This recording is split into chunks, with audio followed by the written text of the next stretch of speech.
नमस्कार मैत्रिणींनो, मी आज करणार आहे ताकाची कढी, तर किंवा याला कच्चा कढी पण म्हणून ओळखलं जातं। तर ही कढी खूप साध्या आणि सोप्या पद्धतीने झटपट तयार होते।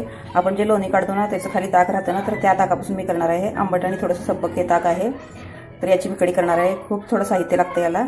चला आपण रेसिपी करूया। तर त्याच्यासाठी इथे मी थोडीशी साखर घेतली आहे, तर ती साखर पण याच्यात घालायची आहे। चवीनुसार मीठ याच्यामध्ये घालायचं आहे।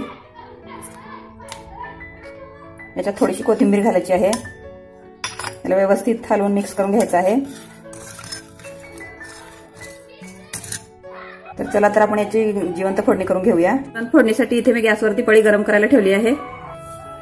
त्याच्यामध्ये अर्धा चमचा जिरे आणि अर्धा चमचा मोहरी घालायची आहे।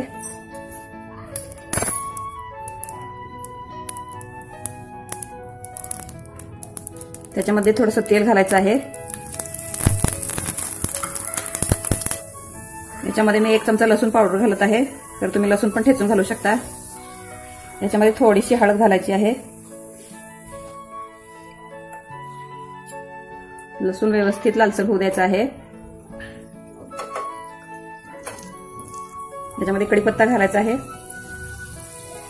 तर आपली जिवंत फोडणी तयार झाली आहे। मी गॅस बंद करून ते साखर आणि मीठ घातलेल्या ताकामध्ये घालून घ्यायचे।